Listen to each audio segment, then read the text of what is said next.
What's up, everybody in Yu-Gi-Oh! YouTube land? This is Jesse Byrne representing Team FTK, and I'm going to come at you guys with an Infernoid deck profile for 2018. This is a good budget list for Infernoids, and just wanted to show you guys what I was playing, so let's get into the list. Alright, so start off with the 2 Deviatis and the 2 Onunkus. Very standard for this build. And then the 2 Sizemis. This one is the Heavy Storm, this one is the Regeki, Dark Hole, and then this is the attack and banish after the damage step, or after the battle phase. This one's the double attacker, we play one of him. And then one of the level 6, this is for the Void Feast. Then 3 Petrulias, this is the Pop Spell and Traps. The 2 Harmadic. And then the main one, the 3 Decatron. Decatron is your main card in the deck just because it combos off with Void Feast, also sending any Infernoid gaining its name, level, and yeah, it's pretty busted and gains the effect. And then we play one of the level 2. This is just to send with Decatron to be able to make like a Dante or a Leviair, to make plays like that. And then onto the Light Sworns. The only Light Sworns I play are the 3 Raiden, just because Raiden is the best Light Sworn. So that's all for Infernoids and Light Sworns. But the last monsters that I play are the 3 Fairy Tale Snow. Now you guys can include any hand traps that you want in this deck. Ghost Ogre's really good, Draw Unlock's really good, but I want to focus more on sending cards to the graveyard and to be able to stun my opponent, get Fairy Tale Grave in the graveyard as fast as possible, fill up a graveyard with Infernoid monsters. This is a 40 card list, so I like playing the grass build, but I feel like it does lose to Ash, and you can play the Fire King monster to, you know, stop from getting Ash blossomed, but I think 40 cards works, so I play the Void Vanishment. I play 2 copies of it with 2 Void Imaginations, and Imagination is really good just because the fact that you can, you know, fusion summon from the extra deck and make an Infernoid monster that's, you know, gonna most likely win you the game by that point. And then the 3 Charge of the Light Brigade.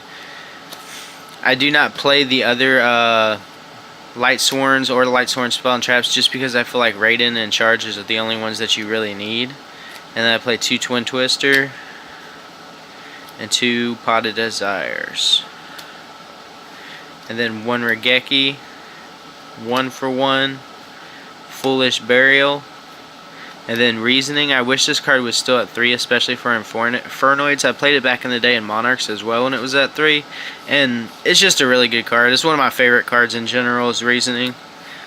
And then for the last cards of the deck, for the main deck, is the 2 Traps, is the Void Feast. Void Feast is really good in this deck. It's actually the most amazing broken, in my opinion, support for them. You send a Void Spell or Trap to the graveyard, and then you get to special summon 2. Up to 3 monsters whose levels equal 8 or less, so it's really good because you can just, you know, ignoring their summoning conditions, bring them out and just go from there. So then we move on to the extra deck. So for the extra deck, I'm running the 1 Tiara. Tiara is really broken, just all the effects are so good. I'm pretty sure you guys all know what this card does. It's pretty amazing. And then for the 3 Nordens, I play the 3 Elder Entities. It's not Norden, it's the other one.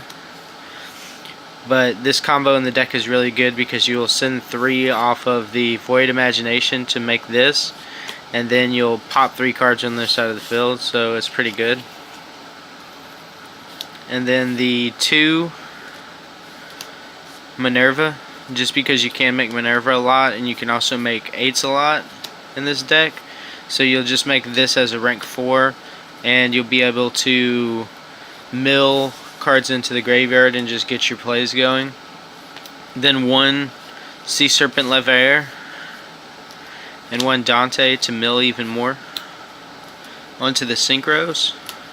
I played the 2 Omega. Omega you can loop, make an Omega one turn, make an Omega the next turn with Decatron, and also with Petrulia and Harmadic, and just making all the combos. and then the 1 Scarlight to clear out the board. Same for Black Rose, just to clear out the board. And then for the OTKs, I play Speedroy Chambaro. He's really good. You'll just be able to attack and then attack again and reduce your opponent's life points to nothing. Excuse me. And then I have the Michael Lightsworn for the last monster in the extra deck. So this was my Infernoids, guys. Make sure to like, comment, subscribe. In regards to the Dark Magician Girl playmat, I'm going to make a separate video about it and post it on the Team FTK community page and on the Team FTK page. So go ahead and check us out and like, comment, subscribe for more. This is Jesse Byrne, out.